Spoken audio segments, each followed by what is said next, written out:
Hi guys, good morning. So kain tayo. Pandesal and coffee. It's been 2 months na ako nag-work as a sales representative ng conveyor system. And you know what? What I realize, hindi yung company yung magbibigay sa'yo ng assurance na makakabenta ka. Yes, yung company will give you opportunity, will give you connection, will give you information, some details ng mga previous clients. But then, hindi ang company ang magbibigay sa iyo ng sales. You know what, kung sino? Si Lord. It is will ng Lord kung makakabenta ka. And guess what? Ang Panginoon natin, hindi siya madamot. Ang Panginoon natin, mapagbigay siya, generous siya. Kaso lang, have to have that heart kung saan naka-align sa will niya. Yung will niya kung saan i-glorify mo siya. Maybe your sales is not yet happening. Maybe hindi ka pa nakakabenta. It's been months. Try to reassess yourself. Are my plans according ba sa will ng Panginoon? Are my techniques, my strategy is according ba sa will ng Panginoon? Yes, you're working but you're not giving enough.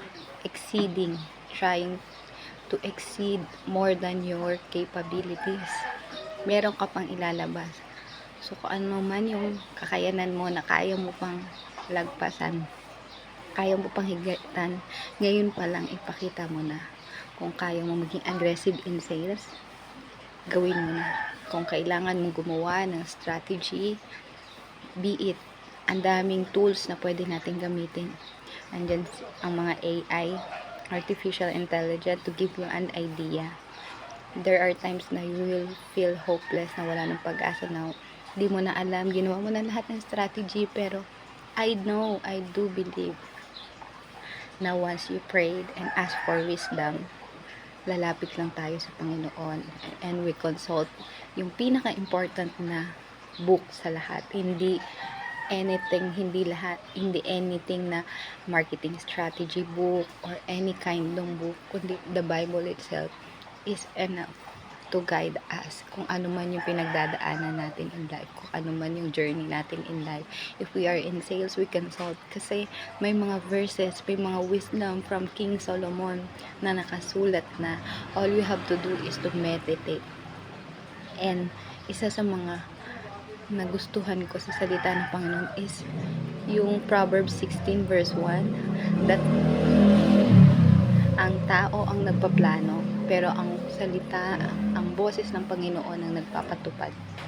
So, kung tayo ang nagpaplano, we have to plan it according sa Panginoon.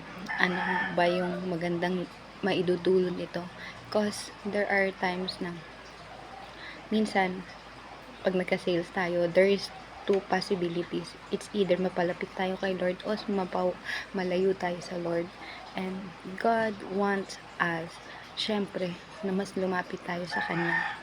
There are times na panghihinaan ka ng loob. There are times na parang hindi mo na kaya, pero nandyan lagi si Lord. God will sustain.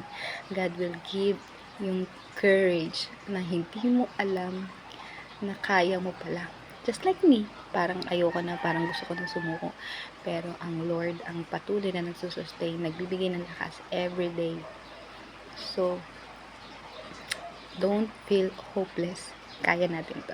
So, that's it. See you in my next video. Bye and God bless. Kaya.